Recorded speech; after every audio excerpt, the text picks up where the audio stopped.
Assalamualaikum warahmatullahi wabarakatuh.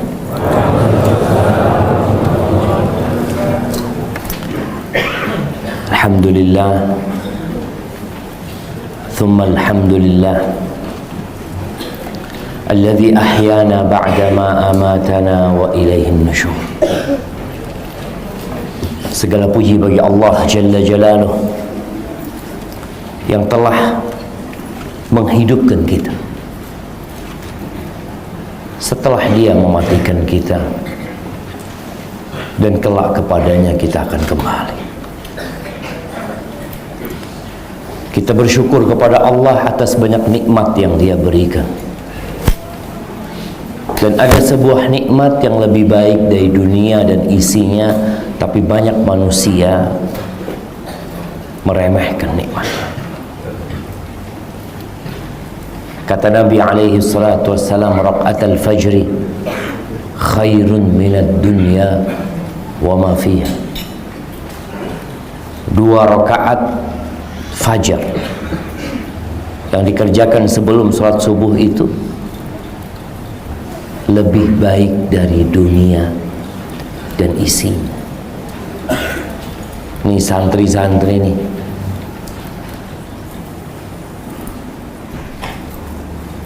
siapa namanya? Lutfi. Dari mana Lutfi? Jakarta Timur. Lutfi, kalau dikasih 2 pilihan, dapat, suka handphone apa Lutfi? Belum, nggak. Kalau suka kepingin yang kayak apa?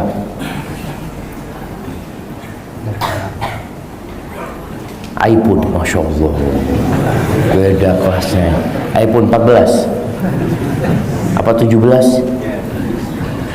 iPhone 13. Kalau dikasih 2 pilihan, dapat iPhone 13 baru tapi nggak dapat 2 rakaat sebelum subuh, pilih mana?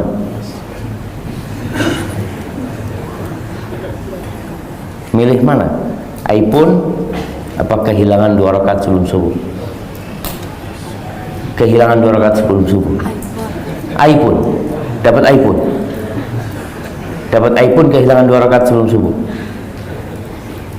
Gimana? Jamaah, sebagian orang berpikir, saya dapat iPhone 2 rakaat sebelum subuh, besok nggak apa-apa, dikerjain. Padahal kita nggak tahu apakah kita masih akan hidup lagi. Wallahi 2 rakaat sebelum subuh, kata Nabi SAW, khairun minad dunya wa ma fiha.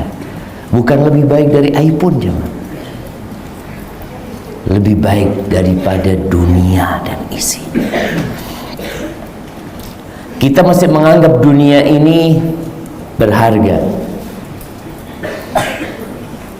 Ada harganya dunia ini, ada nilainya. Pernah Nabi alaihi salatu wassalam bertanya kepada seorang sahabat tentang makanan dia. Ma ta'amuka? Apa makananmu? Sahabat ini mengatakan, al-lahmu wal laban. Aku makan biasanya daging, minumnya susu. Ini makanan istimewa, jemaah. Ketika banyak para sahabat gak bisa makan kecuali kurma, ini sahabat makannya daging sama susu. Lalu Nabi SAW mengatakan kepada dia, thumma yasiru ila madha, thumma yasiru ila madha, kemudian jadi apa? Antum kalau makan di hotel ya, di restoran bintang 5, itu namanya makanan daging. Ada yang dipotong dengan gaya tersendiri, jemaah. Ada yang cara meletakkan garamnya penuh dengan artistik. Dikasih bunga, dikasih ini itu. Pertanyaannya, makanan yang indah dan enak itu kemudian jadi apa?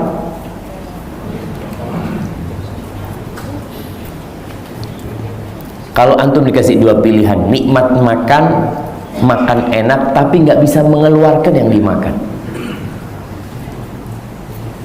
antum milih mana? Ana milih nggak makan, Ustaz. Karena dapat mengeluarkan apa yang dimakan itu nikmat besar, jemaah. Tapi kita kurang mensyukuri nikmat tersebut. Tadi kalau bicara dunia, Nabi SAW mengatakan, "Thumma yasiru ila mada?" Kata sahabat ini, "Ila ma qad alimta ya Rasulullah." Menjadi sesuatu yang engkau sudah tahu ya Rasulullah. Dia malu mau ngomong, mau menyampaikan makanan itu jadi apa, malu. Karena menyebutkan itu menyebutkan sesuatu yang buruk, siapa? Dan itu dunia. Kata Nabi SAW, "Inna allaha daraba mat'am ibn Adam mathalan lid dunya." Allah menjadikan makanan anak Adam itu permisalan untuk dunia. Tiap hari kita ketemu makan. Pagi ini sarapan apa insya Allah di pondok?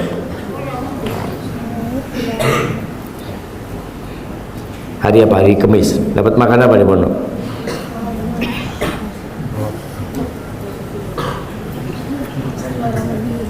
Dapat telur sama bihun. Masya Allah, itu makanan favorit jemaah. Daripada bihun doang nggak pakai telur.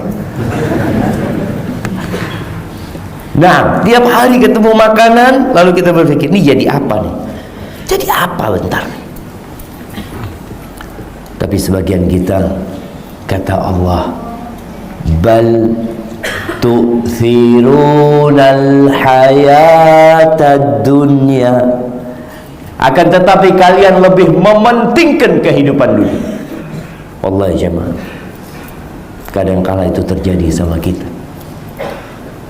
Wal akhiratu khairu wa abqa. Makanya kenapa setiap Jumat dia dianjurkan membaca itu surat Sabbihisma Rabbikal A'la. Ketika sholat witir dianjurkan dibaca, terus diingatkan manusia ini supaya tidak tertipu. Maka kita bersyukur kepada Allah bisa sholat subuh yang kata Nabi SAW, "Man shallal ghadata fahuwa fi dhimmatillah." Barang siapa yang sholat subuh itu orang berada dalam jaminan Allah Azza wa Jalla. Allahumma salli wa sallim ala abdika wa rasulika habibina wa sayyidina Muhammadin wa ala alihi wa ashabi ajma'in, amma ba'd. Siapa namanya? Azbin kemarin berapa kali sholawat buat Nabi SAW? Berapa kali bersolawat buat Nabi SAW? Kemarin hari Rebu itu 17 Agustus. Berapa kali bersolawat buat Nabi SAW? Kemarin libur, Masya Allah. Berapa kali sholawat buat Nabi SAW? Berapa kali? Lebih dari 5 kali, Masya Allah. Barakallahu fikum. Hari ini 50 kali insya Allah. Jemaah, perbanyak salawat buat Nabi SAW. Sebuah amalan yang kita mencontoh Allah Azza wa Jalla. Bayangin, kita itu ketika mengamalkan salat, kita itu sedang mencontoh Allah. Allah mengatakan, "Innallaha wa malaikatahu yusalluna 'alan nabi." Sesungguhnya Allah dan para malaikat, Allah Rabbul Alamin dan malaikat-malaikat Allah yusalluna 'alan nabi, bersalawat buat Nabi SAW. Lalu Allah mengatakan, "Ya ayyuhalladzina amanu sallu 'alaihi wa sallimu taslima." Ahibati fillah, kita hendak berbicara tentang kiat-kiat sukses dunia dan akhirat. Anda melihat orang tua memasukkan anaknya ke pesantren supaya anaknya sukses dunia dan akhirat. Orang tua mengarahkan anaknya untuk kuliah, umpamanya kedokteran. Apa tujuannya? Supaya anaknya sukses dunia dan akhirat. Ada banyak pilihan kampus, apalagi di kota-kota besar. Kenapa orang tuanya kok kepingin anaknya kuliah di UI? Iya, kepingin anak yang sukses dunia akhirat. Ada yang milih untuk kuliah di ITB, ada yang milih untuk kuliah di Amerika, di Belanda, di Australia, di Prancis sana. Tujuannya apa? Kepingin anaknya sukses dunia dan akhirat. Ada orang tua yang memasukkan anaknya ke kuliah untuk menjadi kuliah penerbangan, ya, dengan harapan anaknya jadi pilot, jadi orang sukses dunia dan akhirat. Dan ada anaknya yang ada orang tua yang memasukkan anaknya ke Medina, ke UIN, dengan harapan anaknya sukses dunia dan akhirat. Tapi sebenarnya apa sih sukses dunia dan akhirat? Apakah dengan menjadi orang yang kaya antum dikenal orang yang sukses? Sampai ada istilah crazy rich. Crazy rich itu orang kaya gila gitu, Jom. Hah? Betul? Betul nggak? Orang kaya gila. Apakah orang yang punya mobil mewah, dia umur 30 tahun udah punya Lamborghini, istri udah 3, rumah jangan ditanya, apartemen Masya Allah, apakah dia sukses? Belum tentu sukses. Bisa jadi dia gagal. Kemarin anak baca berita yang membuat anak kemudian merenungkan. Ada satu orang kaya di barat sana, terkenal. Dia punya follower kalau nggak salah 64 juta. Bayangin ya, gimana orang punya follower 64 juta. Kira-kira fulusnya seperti apa dia nyaman? Dan banyak yang memuji dan menyanjung dia. Tahu-tahu 2 hari yang lalu dia mengumumkan dia mau off dari media untuk sementara, kata dia. Kenapa? Karena dia sakit jiwanya.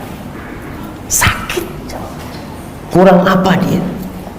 Bininya cantik, rumahnya mewah, mobilnya, dan terkenal. Followernya berapa? 64 juta ya. 1/4 penduduk Indonesia. Dia mengatakan, aku untuk sementara minta maaf, aku punya penyakit mental. Kerja dia membuka Instagram dia, melihat komentar orang-orang, entah kenapa dia kemudian sakit jiwa. Nggak ada kesuksesan buat dia. Orang mengira dia sukses. Kalau bicara sukses, meraih apa yang dia inginkan, oke, di dunia dia dapat apa? Semua orang di dunia itu yang diinginkan satu, bahagia. Kepingin bahagia. Kalau bicara kaya, karena pikiran dia jadi orang kaya itu bahagia. Kalau dia kepingin jadi presiden, dia berpikir jadi presiden itu bahagia. Jadi gubernur, jadi bupati. Sampai ada orang yang pikiran, enggak, anak kalau jadi presiden kayaknya enggak mungkin. Anak mungkin jadi kepala desa aja. Berebut jadi kepala desa karena dia berpikir dia kalau sudah jadi kepala desa, dia sukses, bahagia. Ternyata enggak. WHO itu Badan Kesehatan PBB ya. Dia membuat pernyataan bahwa 1 miliar penduduk bumi ini sakit jiwa. Salah satu penyebabnya adalah teknologi yang ada. Adik-adik nih, anak-anak kalau pulang pegang handphone nggak? Kalau pulang nggak pegang handphone, ngelihat handphone. Kalau nggak dikasih handphonenya sama orang tua, dibatasin waktunya sama orang tua, apa yang terjadi? Sakit hatinya. Dia lihat orang tuanya seakan-akan orang yang zalim sama dia. Untuk melihat anak-anak kecil sekarang sudah bisa halo guys. Halo guys, apaan halo guys? Jadi dia ngomong sama handphonenya jemaah. Udah berbicara sama benda. Antum kalau melihat di pojokan sana ada santri yang ngomong sama pintu sana. Apa kata antum? Ya Allah, marid hada marid. Ya sakit. Sekarang banyak orang ngomong dengan alat itu. Dan ada satu anak aktor terkenal. Jangan ditanya sudah. Dia nih anak dipaksa sama orang tuanya untuk main film. Main film dia juga sudah.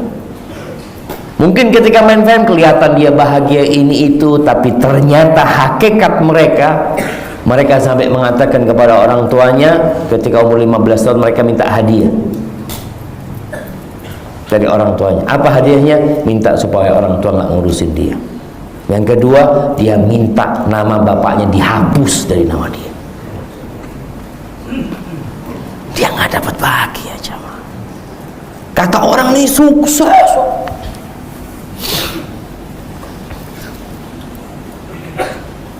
Terus bagaimana supaya kita sukses dunia dan akhirat? Syekh Abdul Razak hafizahullah ta'ala, beliau menulis sebuah artikel pendek, gak panjang, maka harapan anak-anak santri nanti semua baca karena ini bahasa Arab dan kecil. Judulnya itu Asbabus Sa'adah, kiat-kiat untuk bahagia dunia dan akhirat jemaah. Dan orang yang bahagia di dunia insya Allah bahagia di akhirat. Kenapa seperti itu? Karena yang punya kebahagiaan itu Allah Azza wa Jalla. Ketika kita diturunkan ke bumi ini, Nabi Adam alaihissalam waktu di surga bahagia nggak beliau? Bahagia banget jemaah. Tapi kebahagiaan itu harus dilewatin dengan ujian. Apa ujiannya Nabi Adam alaihissalam? Ketika diperbolehkan makan dari semua, menikmatin isi surga, mau istirahat, mau jalan-jalan, mau makan, mau minum, nikmat semuanya di sana. Allah kasih ujian apa? Jangan makan buah apa jemaah? Buah khuldi. Kita udah ingetin waktu itu. Yang menyebut buah khuldi siapa? Iblis. Bagaimana iblis mengatakan, hal adulluka ala syajaratil khuldi wa mulkin la yabla. Engkau mau nggak Adam? Ini udah nikmat hidupnya, diperbolehkan segala sesuatu, hidup bersama istrinya Hawa. Nabi Adam kalau sendirian di surga, ya kurang sempurna kebahagiaan beliau. Maka Allah ciptakan buat Nabi Adam pasangan. Ketika Nabi Adam diciptakan, di dalam riwayat Israiliyat disebutkan bahwasanya Hawa itu diciptakan ketika Nabi Adam tidur. Dan itulah rusuknya. Nabi Adam bangun, dilihat ada perempuan, padahal belum pernah tahu dengan yang namanya perempuan. Baru pertama ada wanita diciptakan waktu itu. Nabi Adam tanya, man anti? Kok siapa? Kok kata dia? Hatinya itu udah condong. Memang Allah ciptakan liyaskuna ilayya. Sudah. hidup nikmat bersama istrinya. Dan Nabi SAW juga mengatakan arba'un minas sa'ada, ada 4 faktor kebahagiaan. Siapa yang mau sebutkan? Ada 4 faktor eksternal. Jadi kebahagiaan itu sebenarnya dari diri kita sendiri, tapi ternyata ada faktor eksternal di dunia ini yang menjadi pendukung kebahagiaan, pendukung kesuksesan kita. 4. Siapa yang mau sebutkan?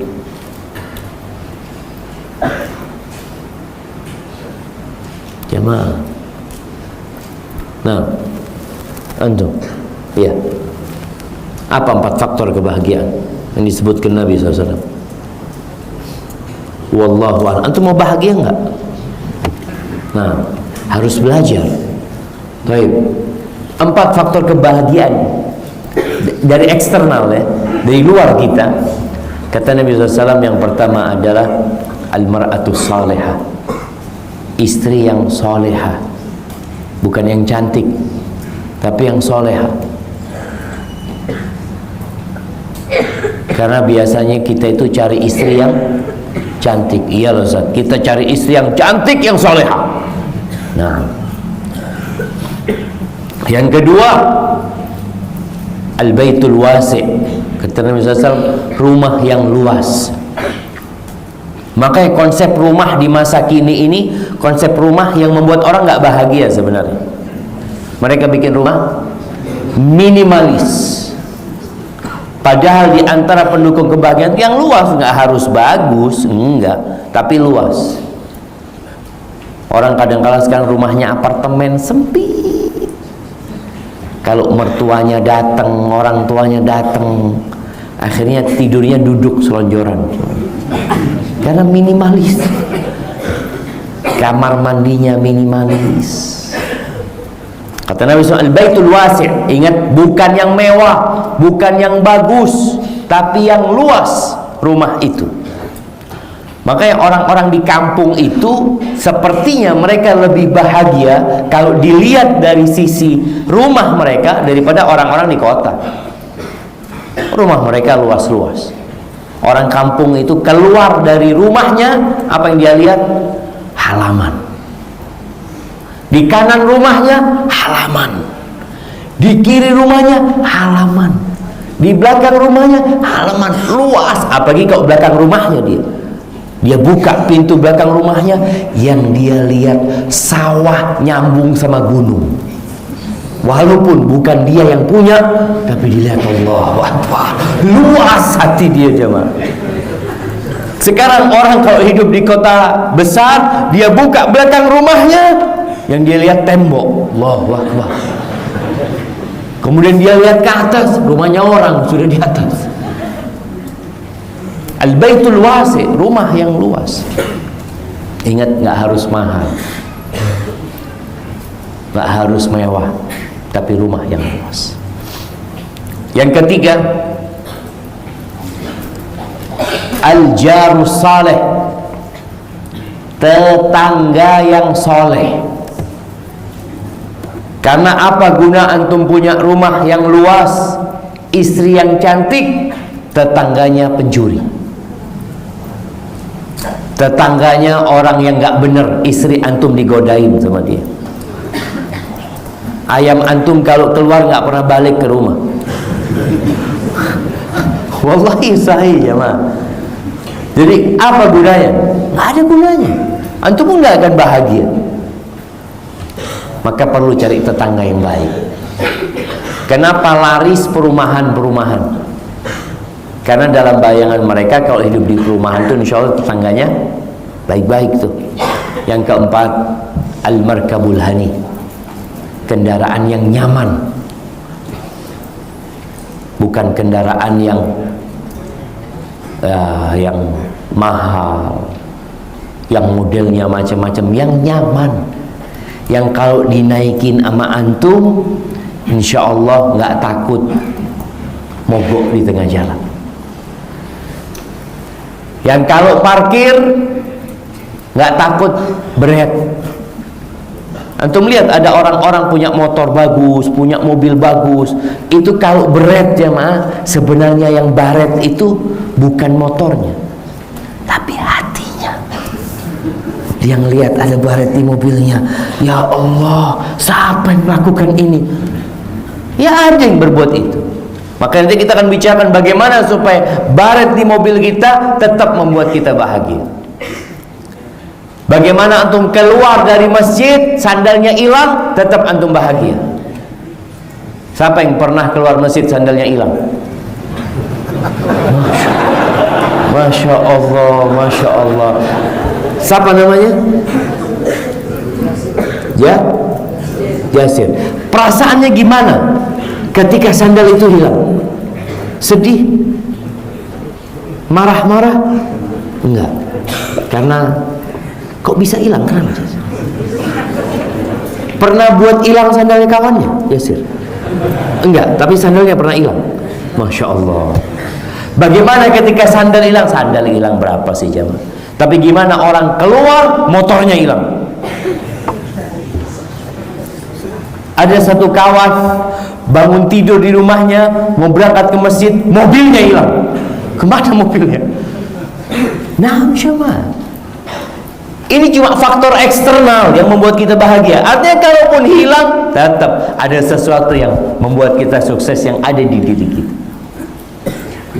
Maka kembali kepada cerita Nabi Adam alaihissalam, bagaimana ketika di sana boleh menikmati segala sesuatu kecuali satu pohon. Dan kata iblis menyebutnya pohon khuldi, padahal pohon biasa itu jamaah. Tapi karena kita hidup, kita perlu diuji supaya tahu mana yang sukses dan mana yang tidak sukses. Ini anak-anak di pesantren kalau nggak ada ujian, ya nggak akan ketahuan. Maka akhirnya perlu diuji. Lama iblis itu godain Nabi Adam. Entah berapa lama sampai akhirnya Nabi Adam mendekati pohon itu. Kata iblis, Adam, kau mau nggak aku kasih tahu pohon khuldi, pohon keabadian, pohon kekekalan, dan aku kasih tahu kerajaan yang tidak ada habisnya. Karena orang itu takut jemaah. Yang kaya takut miskin. Yang jadi penguasa takut diturunkan dari kekuasaannya. Maka dia selalu berpikir bagaimana selama-lamanya kekal dia berada di tempat itu. Tapi nggak ada kekekalan di muka bumi ini. Akhirnya Nabi Adam tertarik, tertipu, dan dia makan. Ketika dia makan buah tersebut, pertama yang terjadi, pakaiannya lepas, telanjang. Kira-kira kalau itu terjadi di masa sekarang jemaah, setiap orang berbuat dosa pakaiannya hilang. Kita akan lihat di jalanan semua nggak pakai pakaian, pegangan kemaluan nih. Kenapa? Habis berbuat dosa. Wallahi jemaah, Allah tutupin sekarang dosa-dosa kita. Nabi Adam ketika berbuat langsung lepas pakaiannya semua. Ambil daun-daunan Nabi Adam untuk menutupin auratnya. Kemudian Allah hukum. Nabi Adam bertobat kepada Allah Azza wa Jalla. Allah terima tobatnya, tapi hukuman tetap diberikan. Apa hukumannya? Diturunkan ke muka bumi ini. Ketika diturunkan ke muka bumi ini, Allah memberikan pesan kepada Nabi Adam. Fa imma ya'tiyannakum minni huda. Apabila datang kepada kalian petunjuk dari aku, Allah katakan famanittaba'a hudaya fala yadhillu wa la yashqa. Ini Allah sebutkan di surat Thaha ayat 123. 123. Allah mengatakan barang siapa yang mengikuti petunjukku, maka dia tidak akan tersesat. Dia akan jadi orang yang sukses. Dia akan meraih apa yang dia inginkan. Wala yashqa, dan dia tidak akan sengsara dan menderita hidupnya. Selesai sudah. Kalau bicara kiat untuk sukses dunia akhirat, Allah udah kasih tahu nih. Di surat Thaha ayatnya mudah. 123.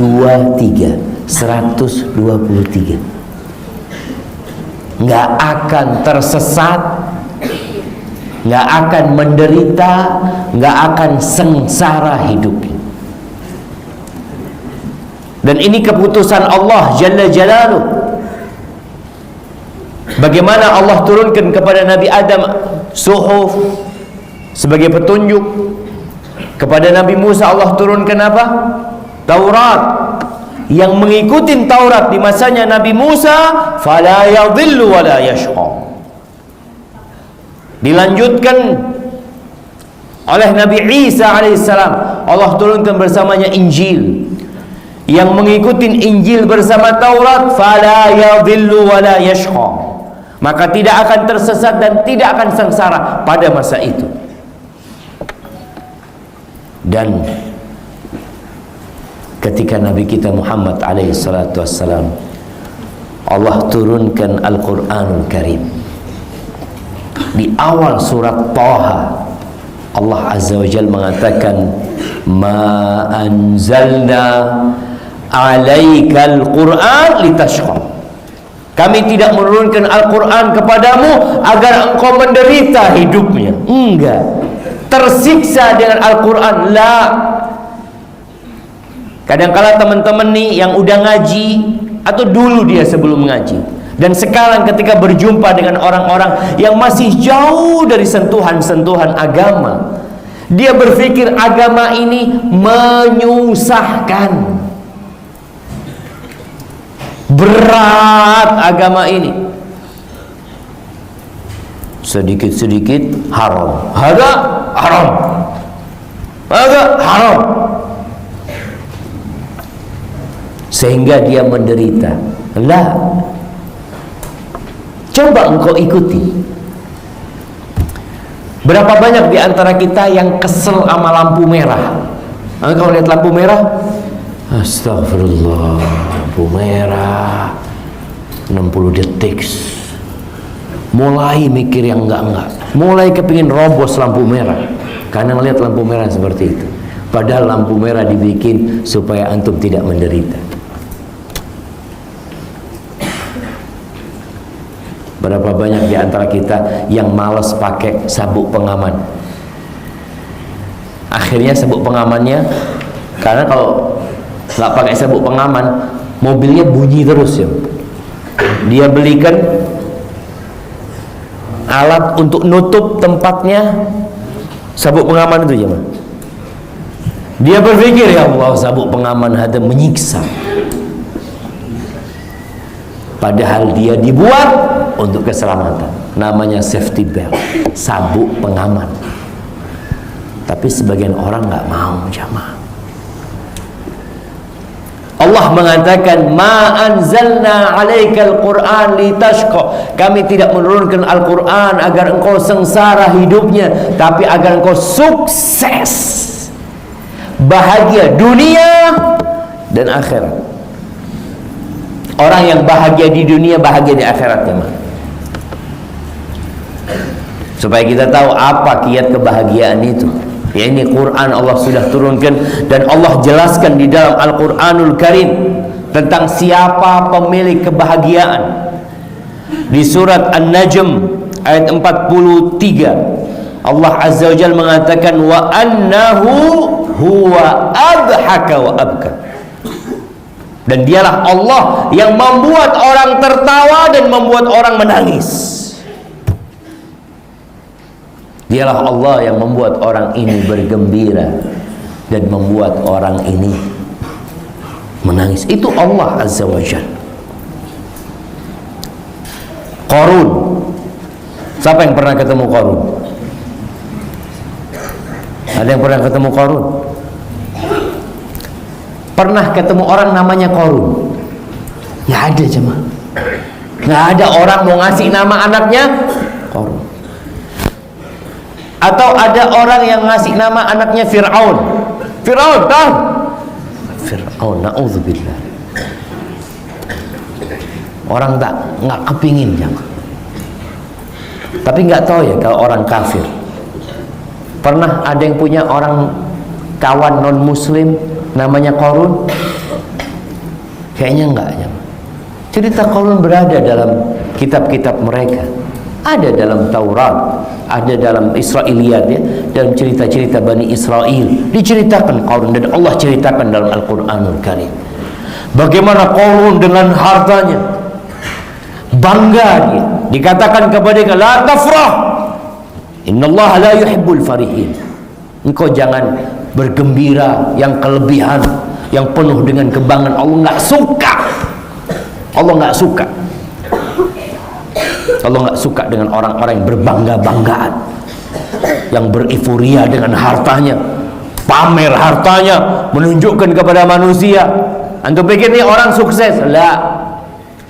Sehari, jarak sehari, Qarun itu keluar dengan kendaraannya.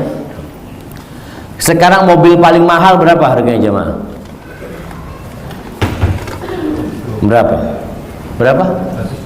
120 miliar. Berapa kilo emas itu kira-kira? Iya, emas itu 1 kilo, kalau 1 juta 1 M jemaah. Iya, berarti kalau 120 1 kintal, 1 kintal 20 lah. Betul? Betul nggak? Kita ini nggak bisa ngitung sekarang gara-gara 120 miliar. Kalau harga emas 1 kilo 1 miliar, berarti ya 120 kilo jemaah. Mana masih pakai miliar? Kilo emas. Karena kita lihat zamannya Qarun ini belum ada miliar-miliar itu jemaah. Yang ada emas. Dia punya kereta kuda dari emas, pelananya dari emas. Orang kalau ngelihat jemaah, Qarun dengan kereta kudanya yang semuanya emas. Kudanya berapa ekor, keretanya dari emas, penjaga-penjaga bodyguardnya 300 dayang-dayangnya. Mana ngelihat Qarun ini punya dayang-dayang 300. Dan dia tunjukkan kepada orang-orang, dikasih nasihat sama orang-orang, wa ahsin kama ahsanallahu ilaih. Engkau berbuat baiklah sebagaimana Allah berbuat baik kepadamu. Wa la tabghil fasad fil ardh. Jangan buat kerusakan di muka bumi. Apa kata Qarun? Dia mengatakan innama, ini kita lihat Qarun ini sakit jiwa. Sakit. Jadi kalau bicara sakit jiwa itu nggak harus gila jemaah. Enggak, orang kena penyakit jiwa, mentalnya sakit itu jangan dipikir dia itu nggak bisa diajak ngomong. Dia bisa diajak ngomong, tapi ketika dia berbicara kelihatan orang ini sakit jiwa. Apa kata Qarun? Innama utituhu ala ilmin indi. Aku ini bisa seperti ini karena ilmu yang diberikan kepada aku, karena usahaku, karena kecerdasanku, karena upayaku, karena perjuanganku. Sakit nih orang, dikasih tahu benar-benar, malah dia membanggakan dirinya, ini adalah hasil karyaku, perjuanganku, ilmuku. Apa yang terjadi? Fakhasafna bihi wa bidaril ardh. Allah benamkan Qarun bersama rumahnya, bersama semua hartanya. Entah berapa ton emasnya Qarun. Kalau sekarang orang kaya sekarang itu kaya-kayaan. Kenapa? Dia kaya raya dengan angka, nomor. Jadi cuma rekening doang. Duitnya mana? Ya ada lah. Di mana? Allahu a'lam. Ada di bank sini, di bank sana, di bank. Kalau dulu benar Qarun itu, semua hartanya ada di rumah dia cuma. Kaya beneran, bukan kaya-kayaan. Sekarang ada orang terkaya punya duit, kekayaannya katanya 3.000 triliun, 4.000 triliun atau 5.000 triliun. Di mana engkau punya uang? Ada di bank Swiss sekian. Cuma angka doang. Qarun lah. Untuk melihat di rumahnya memang semua isinya emas. Harta dia itu Allah benamkan di bumi. supaya kita tahu yang membuat kita bisa tertawa dan yang membuat kita bisa menangis itu Allah Azza wa Jalla. Jadi kalau ingin bahagia, bagaimana kita menata hati untuk beriman kepada Allah Azza wa Jalla.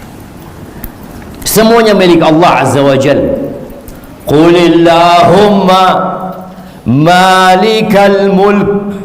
Katakan, ya Allah, pemilik segala pemilikan, pemilik segala kerajaan. Ada berapa raja? Ada berapa orang kaya? Semua orang kaya, semuanya milik Allah Azza wa Jalla. Allah yang menguasai mereka. Dan mereka tahu siapa. Orang-orang kaya ini tahu dia bakal mati. Orang-orang yang berkuasa tahu dia akan turun dari kekuasaannya. Cuma mereka kadang-kala lupa, seperti yang terjadi dengan Nabi Adam alaihissalam ketika berada di surga ditipu sama iblis. Qulillahumma malikal mulk tu'til mulka man tasha. Engkau memberikan kekuasaan, kerajaan kepada siapa yang kau kehendaki, ya Allah. Wa tanzi'ul mulk mimman tasha. Dan engkau cabut itu kekuasaan dan kerajaan, kepemilikan dicabut, mimman tasha. Wa tudhillu man tasha wa tu'izzu man tasha wa tu'izzu man tasha wa tudhillu man tasha. Engkau memuliakan siapa yang kau kehendaki, engkau menghinakan siapa yang kau kehendaki. Biyadikal khair. Camkan, di tangan Allah segala kebaikan, semuanya ada di tangan Allah Azza wa Jalla. Bukan di tangan fulan, bukan di tangan fulan. Ini urusannya terserah fulan. Tangan Allah Azza wa Jalla. Innaka ala kulli syai'in qadir. Allah itu maha kuasa atas segala sesuatu. Dan Allah menjanjikan kesuksesan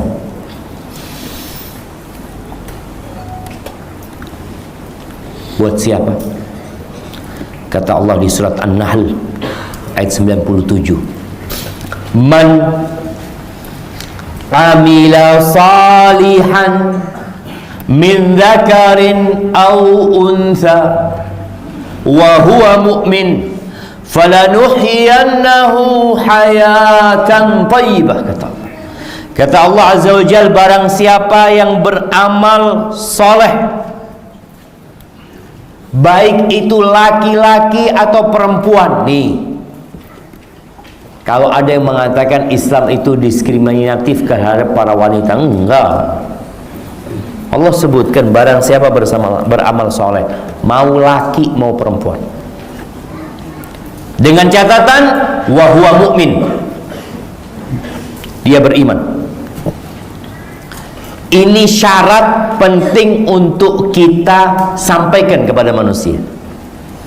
Karena ada orang-orang liberal yang berpandangan nanti di surga itu ada orang-orang kafir di sana. Orang-orang kafir yang baik hati, yang suka bersodakoh. Kita ngelihat ada orang-orang kaya raya, dia sodakohnya 1 triliun, non muslim. Dia suka membantu orang lain. Dia punya banyak kebaikan. Dia menemukan lampu, mungkin. Dia menemukan motor, jadi amal jariah dialah. Kalau mungkin orang berpikir dia ini orang yang pertama kali menemukan, iya, itu amal baik. Kita nggak pungkirin dia berbuat baik. Tapi syaratnya wa huwa mu'min. Syaratnya dia harus beriman kepada Allah dan hari akhir, kepada rukun iman. Oleh karena itu Aisyah radhiyallahu taala anha pernah bertanya tentang Ibn Jud'an, orang yang baik hati di Mekah jamaah, banyak sekali kebaikan dia. Bahkan dia kalau ada tamu bukan hanya potong seekor kambing, onta dipotong sama dia. Di antara kebaikan dia, royalnya dia jemaah, dia bukan hanya ngasih makan jemaah haji, dia kasih makan binatang buas jemaah. Dia bawa beberapa ekor onta ke padang pasir sana, dia potong, dibiarkan dimakan oleh singa, dibiarkan dimakan oleh burung-burung, serigala apa, dikasih sama dia. Ini orang ditanya, apakah bermanfaat buat dia apa yang dia kerjakan di dunia ini? Enggak, kata Nabi SAW. Karena dia bukan orang yang beriman. Dia nggak pernah mengatakan, ya Allah ampuni aku di hari dibangkitkannya manusia. Maka Allah sebutkan, man amila salihan min dzakarin aw untha wa huwa mu'min. Ini syarat utama. Kalau semua persyaratan dia kerjakan tapi syarat utama, syarat wajib tidak dia kerjakan, ya nggak akan bisa diterima. Antum pernah daftar sesuatu, mengikuti sesuatu, suruh isi jangan. Ada yang wajib diisi, ada yang nggak wajib diisi. Ketika yang nggak wajib diisi antum isi semuanya, tapi yang wajib tidak antum isi, diterima nggak antum jemaah? Nggak bisa. Harus diisi. Iman itu harus diisi. Apa yang akan terjadi? Apa yang Allah janjikan kepada orang yang amila salihan dan dia beriman kepada Allah Azza wa Jalla dan hari akhir dengan rukun iman, falanuhyiyannahu hayatan thayyibah. Kata Allah, kami benar-benar akan memberikan penghidupan kepada dia, kehidupan yang baik. Sukses antum sudah. Siapa yang kasih? Allah Azza wa Jalla. Siapa yang janji? Allah Rabbul Alamin. Dan Allah tidak pernah ingkar janji. Yakin antum sama Allah. Kemudian walanajziyannahum ajrahum bi ahsani ma kanu ya'malun. Dan kami akan berikan balasan. Kan mereka beramal. Allah janji akan kasih kebahagiaan kepada dia, kesuksesan sama dia dalam kehidupan dunia, kehidupan di alam barzah, kehidupan di akhirat nanti. Dan bicara amalan yang dia kerjakan, kami akan berikan balasan dengan yang lebih baik daripada yang mereka kerjakan. Allah jemaah, Allah itu maha baik sama kita. Kita sodakoh satu motor, ditulisnya berapa? 700 motor. Bagaimana cerita seorang sahabat yang membawa seekor onta. Dia mengatakan, onta ini udah lengkap sama panahnya, udah siap untuk perang jemaah. Kata sahabat ini, ya Rasulullah, hadhihi fi sabilillah. Ini diberikan di jalan Allah Azza wa Jalla. Ini bicara Allah akan kasih balasan dari yang lebih baik. Kata Nabi SAW, laka biha yaumal qiyamah sab'u mi'ati naqah kulluha makhtuma. Engkau akan mendapatkan ganti dengan satu onta yang kau berikan ini 700 ekor onta pada hari kiamat, semuanya pakai pelang. Allah maha baik jemaah, tapi syaratnya beriman dan beramal saleh. Ahibati fillah, Syekhul Islam rahimahullahu ta'ala, beliau menyebutkan kiat kesuksesan yang harus. Kata beliau, al-iman billah wa rasulihi huwa jima'u sa'adati wa asluha. Beriman kepada Allah dan Rasulnya itu poros kebahagiaan dan pokok akar kebahagiaan. Beriman kepada Allah dan Rasul. Para sahabat Nabi disiksa. Bilal bin Rabah disiksa, Khabbab bin Arad disiksa. Hidupnya mungkin penuh penderitaan. Orang-orang musyrikin tertawa ketika melihat mereka hidup menderita, padahal mereka punya kebahagiaan. Di mana letaknya? Di hati. Dan inilah jamaah, keadilan dan keagungan Allah Azza wa Jalla. Allah tidak menjadikan kebahagiaan itu di harta. Kalau kebahagiaan itu di harta, kesuksesan itu di banyaknya harta, berarti banyak sahabat yang nggak bahagia, dan banyak manusia nggak bahagia, nggak sukses berarti hidup kita. Tapi Allah meletakkan kebahagiaan itu di hati. Di mana tempatnya iman? Sini ya. Siapa yang nggak punya hati? Yang hari ini datang tanpa hati. Semua punya hati. Kalau tadi dikatakan oleh WHO, 1 miliar orang sakit hati, ada masalah dengan hati.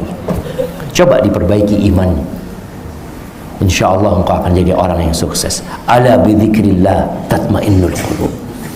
Ahibati billah, Cuma dalam menjalani hidup ini ada 3 kondisi yang akan kita lewatin. Kondisi yang pertama, kita akan berbuat dosa. Antum akan berbuat dosa. Itu udah fitrah manusia. Yang mana dosa itu akan mengurangi kebahagiaan. Karena dosa itu akan menyisakan nokta hitam di hati kita.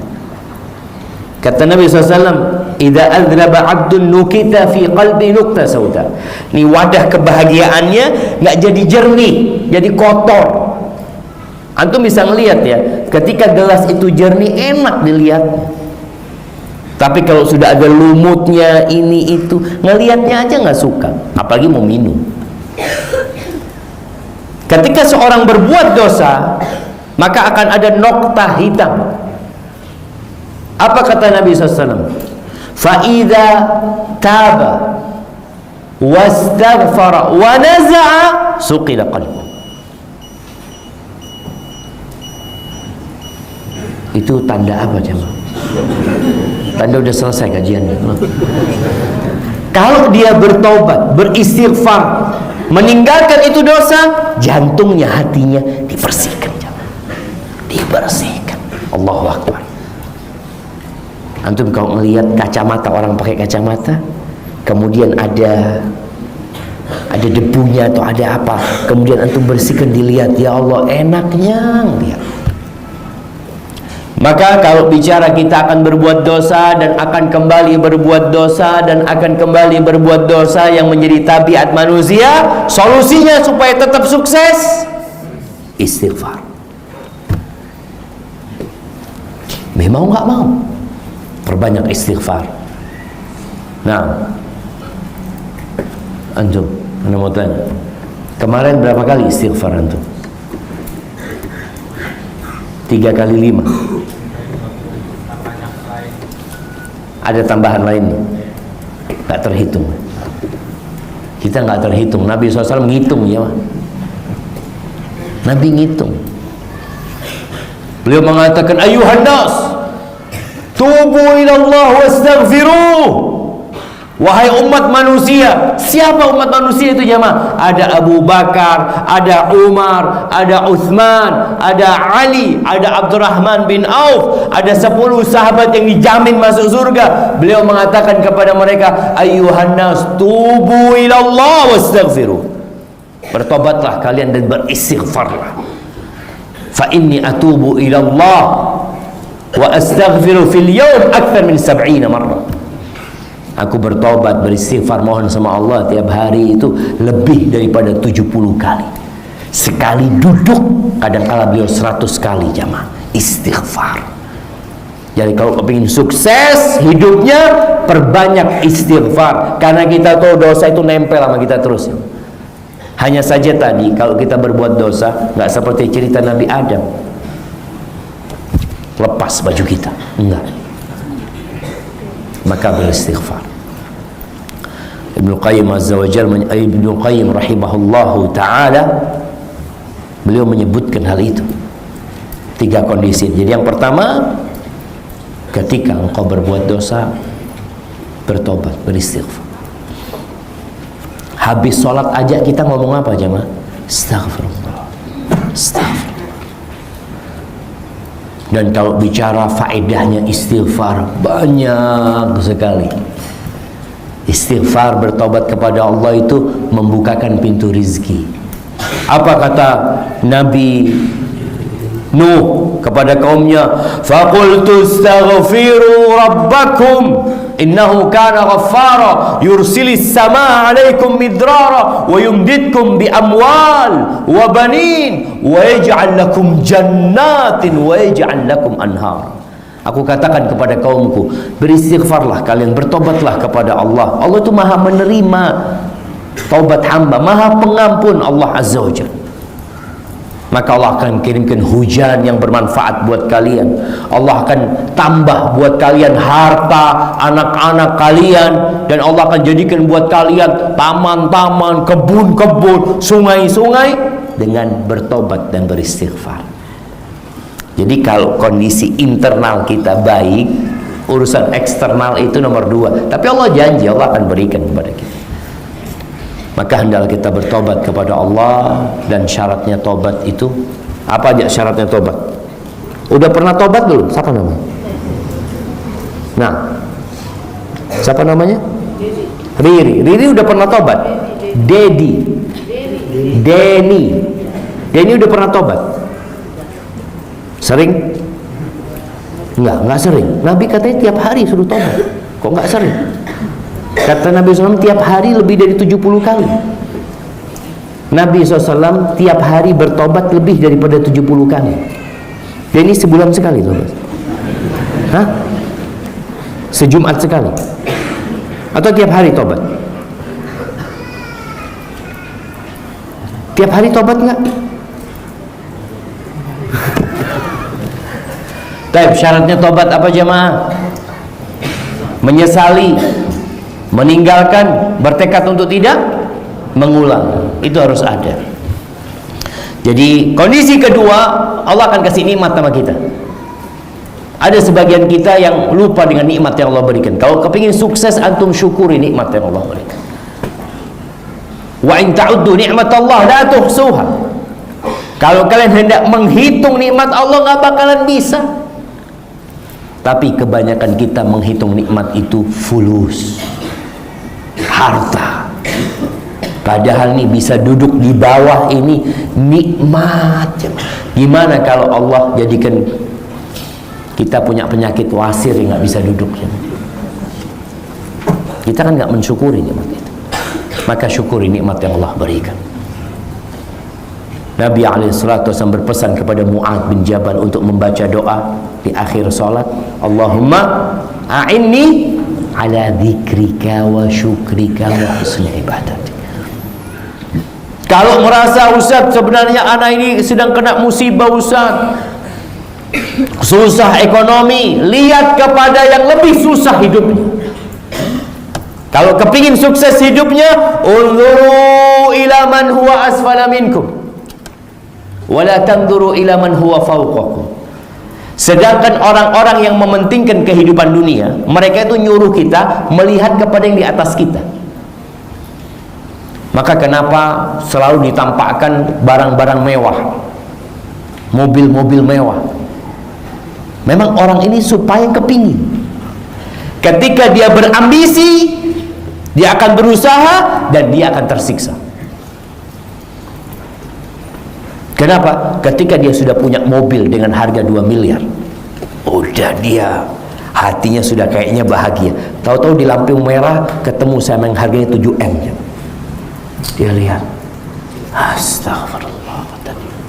Dia lihat ke sini nih, nggak bersyukur dia jawab. Antum pun seperti itu. Ketika lihat kawannya, umpamanya, masya Allah, pakai sandal harganya 100.000, antum sandalnya cuma 50.000. Yang lihat, ya Allah, sampai sandal pun membuat antum tidak bahagia. Bersyukur kepada Allah dengan melihat yang lebih susah hidup. Unduru ila man huwa asfala minkum wala tanzuru ila man huwa fawqakum. Jangan melihat kepada yang di atas kalian. Bapak-bapak nih, kalau istrinya pulang dari rumah orang kaya, biasanya istrinya itu kehilangan kebahagiaannya. Dia datang ke rumah ngomong, bang, tadi aku ke rumah fulan, masya Allah, dia baru beli kursi pijat, harganya 48 juta. Iya, terus anak gaji cuma 5 juta sebulan ya. Kalau untuk beli kursi itu berapa bulan? Jamaah nggak usah makan. 10 bulan nggak usah makan gitu-gitu kan. Kita akan kehilangan nikmat ketika kepingin ini, kepingin itu. Lihat kepada yang di bawah kalian. Kalau masih belum terobatin, lihat kuburan. Berangkat ke kuburan itu. Supaya tadi kita dapat kesuksesan dalam kehidupan ini. Dengan cara mensyukuri nikmat yang Allah berikan. Kemudian yang ketiga, kondisi ketiga, kita akan kena musibah. Nikmat dikasih, dosa dilakukan, dan musibah menanti kita. Allah sudah mengatakan wala nabluwannakum, udah pasti kita akan kasih ujian sama kalian. bisyai'in minal khawf wal ju' wa naqsin minal amwali wal anfusi wath thamarat wa basyiris sabirin. Jadi kalau bicara kena ujian, sabar. Tadi motornya hilang, anaknya sakit, istrinya meninggal dunia. Orang yang ditinggal mati istrinya musibah apa enggak? Musibah enggak? Tergantung. Antum lihat ya, kejadian di negeri kita yang memalukan sekali. Seorang yang membayar orang lain untuk membunuh istri. Mungkin anak-anak baca. Ini ada orang, dia bayar orang supaya istrinya dibunuh, karena dia mau nak kawin lagi dia. Akhirnya subhanallah istrinya berulang kali mau dibunuh, nggak mati-mati istrinya. Akhirnya dia bunuh diri. Na'udzubillah. Ketika ketahuan dia melakukan usaha pembunuhan terhadap istrinya, akhirnya dia bunuh diri. Bagaimana iblis menyesatkan orang ini? Dibayangkan sama dia sesuatu yang indah yang berakhir dengan na'udzubillah. Orang yang mati bunuh diri diancam neraka. Allah SWT. Maka tadi yang saya sampaikan, kenapa orang kalau istrinya mati musibah? Belum tentu, boleh jadi dia memang menunggu istrinya mati. Kok belum mati-mati? Anehnya mau ganti istri nggak enak gitu ya. Masih hidup terus gitu. Nah, tapi Allah akan kasih musibah sama kita aja. Yang jelas, kalau engkau ingin bahagia, tadi bersyukur ketika mendapatkan nikmat dari Allah Azza wa Jalla, bersabar ketika mendapatkan musibah, dan beristighfar ketika berbuat dosa, bertobat. Kata Nabi SAW, ajaban li amril mu'min, inna amrahu kullahu lahu khair. Sungguh menakjubkan urusan orang yang beriman. Nih, kalau mau takjub kita, kalau kita kan kenal takjub dengan harta seseorang, seharusnya kita takjub dengan orang yang beriman.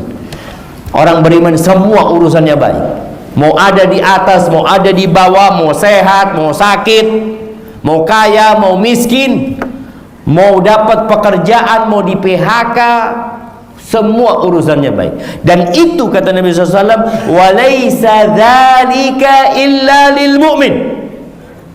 Dan itu tidak dimiliki kecuali oleh orang yang beriman. Kenapa kita menafikan orang-orang tidak beriman nggak ada yang bahagia, nggak ada yang baik hidupnya, susah mereka, walaupun kelihatannya senang hidupnya. Ada beberapa faktor kebahagiaan yang dia miliki. Rumah luas dia punya, mungkin istri baik dia punya, kendaraan enak dia miliki, tetangga yang baik. Ada faktor eksternal untuk kebahagiaan dan kesuksesan dia, kita lihat. Tapi ada sesuatu di dalam hati yang kita nggak ngelihat, dan Nabi menjelaskan kepada kita. Ajaban li amril mu'min, sungguh menakjubkan orang yang beriman, semua urusannya baik. Dan Nabi tegaskan, walaisa dzalika illa lil mu'min. Yang seperti ini tidak dimiliki kecuali oleh orang yang beriman. Dan iman itu bertingkat-tingkat. Bagaimana kondisi orang beriman ini? In asabathu sarra syakar. Kalau dia dapat nikmat, dia bersyukur sama Allah Azza wa Jalla, dan itu baik buat dia. Wa in asabathu dharra, dia ditimpa sesuatu yang merugikan dia, yang membahayakan dia, kena bencana petaka, dia bersabar, fakana khairan lah, dan itu akan jadi baik buat dia. Maka ahibati fillah, semoga kita bisa sukses dunia dan akhirat. Dan kalau bicara kenikmatan dunia ini sedikit, sedangkan akhirat itu lebih baik dan lebih abadi, itu yang seharusnya kita lebih kejar. Kalau antum cari akhirat, insya Allah dunia akan ikut antum. Tapi kalau antum cari dunia, kesuksesan dunia, maka akhirat akan meninggalkan antum. Hadza wallahu a'lam bishawab.